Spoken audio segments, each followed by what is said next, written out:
या देवी सर्वभूतेषु मां स्कंदमाता रूपेण संस्थिता नमस्तस्यै नमस्तस्यै नमस्तस्यै नमो नमः। जय माता दी।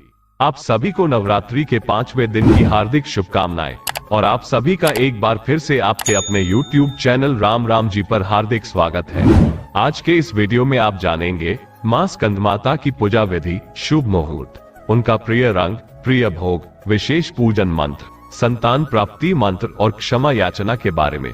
तो चलिए सबसे पहले जानते हैं शुभ मुहूर्त के बारे में। 19 अक्टूबर 2023 दिन गुरुवार को सूर्योदय सुबह 6:29 पर, सूर्यास्त शाम 5:54 पर, ब्रह्म मुहूर्त सुबह 4:52 से 5:40 तक, अमृत काल सुबह 12:14 से 1:51 तक, अभिजीत मुहूर्त सुबह 11:49 से 12:34 तक, सौभाग्य योग सुबह 6:54 तक, उसके बाद से शोभन योग लग जाएगा। राहु काल दोपहर 1:30 बजे से 3 बजे तक रहेगा। राहु काल के समय को छोड़कर आप पूरे दिन में कोई भी शुभ कार्य आज के दिन कर सकते हैं। अब आइए जानते हैं मां स्कंदमाता की पूजा विधि, महात्म्य, प्रिय भोग, बीज मंत्र और क्षमा याचना के बारे में। नवरात्रि के 5वें दिन मां भगवती के स्कंदमाता रूप की पूजा की जाती है। स्कंद कुमार कार्तिकेय की माता के कारण इन्हें स्कंदमाता के नाम से जाना जाता है। इनके विग्रह में भगवान स्कंद बाल रूप में इनकी गोद में विराजित रहते हैं। मां स्कंदमाता माता की 4 भुजाएं हैं। इन्होंने दाईं तरफ की ऊपर वाली भुजा से स्कंद को अपनी गोद में पकड़ा हुआ है। नीचे वाली भुजा में कमल का पुष्प है। बाईं तरफ ऊपर वाली भुजा में वर मुद्रा में है और नीचे वाली भुजा में कमल का पुष्प धारण किए हुए है। स्कंदमाता का रंग एकदम शुभ है। ये कमल के आसन पर विराजमान रहती है, इसलिए इन्हें पद्मासना भी कहा जाता है। और मां स्कंदमाता का वाहन भी सिंह है। स्कंदमाता को वात्सल्य की मूर्ति भी माना जाता है।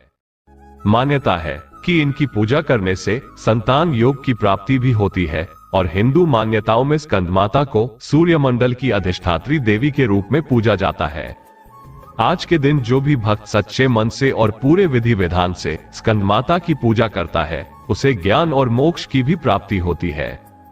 मां स्कंदमाता को श्वेत रंग बहुत ही प्रिय है। इस दिन मां की उपासना सफेद या पीले रंग के वस्त्र धारण करके करना शुभ रहता है। पूजा के समय स्कंदमाता को केले का फल या फिर दूध की खीर का भोग लगाना शुभ फलदायी होता है। संतान प्राप्ति की इच्छा रखने वाले दंपत्ति को आज के दिन सच्चे मन से विधि विधान से मंत्रों का जाप करके, स्कंदमाता की कथा को पढ़कर या सुनकर और आरती करके स्कंदमाता की पूजा करने के बाद उन्हें केले का भोग लगाकर केलों का ही दान कुछ निर्धन बच्चों में करना चाहिए। अपने हाथ से निर्धन बच्चों को बालकों को खिलाने से कहा जाता है कि स्कंदमाता पुत्र प्राप्ति का आशीर्वाद तो देती ही है, साथ ही ऐसे में मां के आशीर्वाद से पैदा होने वाली संतान बहुत ही भाग्यशाली होती है। ऐसे दंपति की संतान की रक्षा स्वयं स्कंदमाता करती है।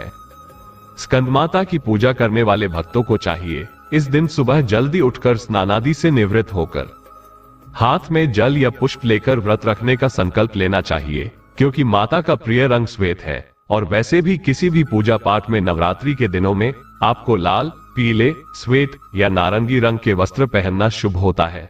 अगर आपके पास श्वेत वस्त्र ना हो तो आप लाल या फिर पीले वस्त्रों का प्रयोग भी कर सकते हैं। तो संकल्प लेने के साथ ही आप मां स्कंदमाता का ध्यान करें। फिर जिस तरह से आप हर दिन नवरात्रि की पूजा करते हैं, उसी तरह से पूजा करें। सबसे पहले गंगाजल छिड़क कर मंदिर में पवित्र करें। आसन पर बैठकर पूर्व दिशा की ओर मुख करके पूजा की तैयारी करें। मां को स्नान कराएं, वस्त्र आभूषण अर्पित करें, सफेद या पीले पुष्प मां को अर्पित करें। धूप दीपक जलाकर फिर मंत्रों का जाप करके, व्रत की कथा पढ़कर या सुनकर, सबसे अंत में श्री दुर्गा चालीसा का पाठ और दुर्गा सप्तशती के अध्याय पढ़ने या सुनने के साथ ही आपको कपूर जलाकर आरती करनी चाहिए। इससे पहले मां को मां की प्रिय वस्तुओं का भोग लगाया जाता है। बचे हुए भोग को प्रसाद रूप में परिवार के सभी सदस्यों में बांटा जाता है और आरती करके क्षमा याचना जरूर करनी चाहिए। फिर जो लोग उपवास रखना चाहते हैं वो दिन भर उपवास रखें। निराहार रहकर या फलाहार करके जैसा भी आपने संकल्प लिया है उस नियम का पालन करते हुए आप दिन भर व्रत रखें। शाम को एक बार फिर से स्वच्छ वस्त्र धारण करके या फिर आप स्नान करके उसके बाद आप विधिवत पूजा करें। हो सके तो कथा पढ़ें या सुने, नहीं तो केवल आरती करके तथा मां को भोग लगाकर आप स्वयं भी फलाहार कर सकते हैं।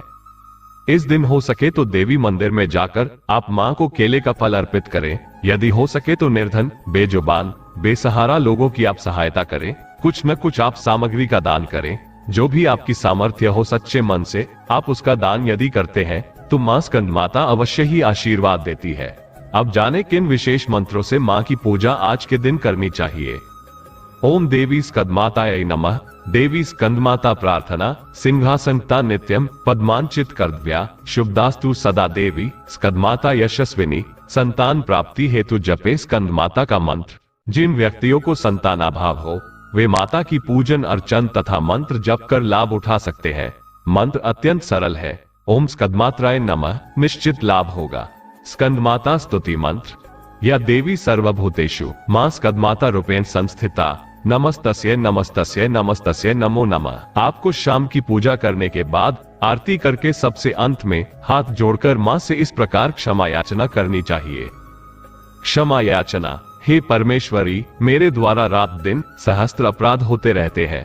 अपनी भक्त समझकर मेरे उन अपराधों को आप कृपा पूर्वक क्षमा करो। हे परमेश्वरी, मैं आह्वान करना नहीं जानती, विसर्जन करना नहीं जानती तथा पूजा करने का ढंग भी नहीं जानती, मुझे क्षमा करो।